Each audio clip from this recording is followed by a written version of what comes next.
Mon fils de 6 ans doit porter le masque depuis, il est au CP. Donc en fait, depuis le début de l'année, il porte le masque. Il n'a toujours pas vu le visage de sa maîtresse depuis le début de l'année. Il doit apprendre à lire et à l'écrire dans ces conditions.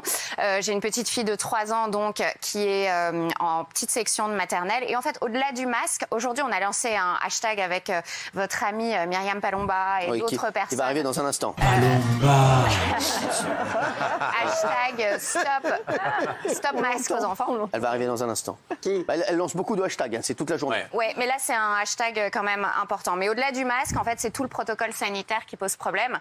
Parce que par exemple, ma petite fille qui a 3 ans, vous savez, on leur met du gel dans les mains en arrivant à l'école. Franchement, on les harcèle toute la journée avec le protocole sanitaire. Et en fait, ma fille ne veut plus enlever ses gants. Alors j'essaye de pas en faire toute une histoire pour pas qu'elle développe un vrai toc. Mais elle a un problème, elle ne veut plus enlever ses gants. Elle a 3 ans et donc c'est une réaction. Elle ne peut pas exprimer le fait que voilà.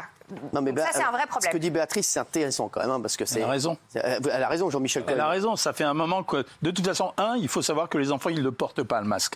C'est-à-dire, ils le portent en dessous du nez, ils l'enlèvent quand ils n'y pensent pas.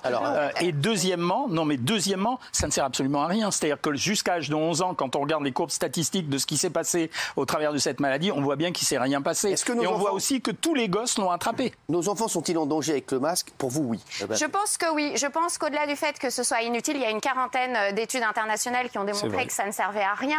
En plus, pour que ça serve vraiment à quelque chose, il faudrait que ce soit des FFP2, puisque le masque chirurgical... Bon, bref. Et au-delà du fait que ça ne sert à rien, je pense que c'est vraiment néfaste. C'est-à-dire, c'est contre-productif. Bon, déjà, on se demande où sont les purificateurs d'air. L'année dernière, j'avais proposé à la maternelle de mon fils en grande section d'offrir un purificateur d'air à la classe. Ça m'a été refusé.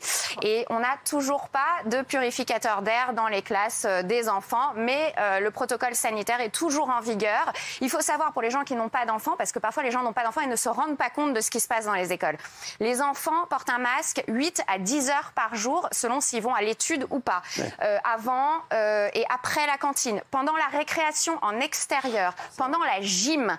Il faut qu'on m'explique ce qu'il y a de sanitaire à porter un masque quand on fait un effort. Ça n'a aucun intérêt. Non, mais non seulement ça n'a aucun intérêt, mais je suis prête à parier que c'est carrément dangereux. Il y a des enfants qui font des malaises.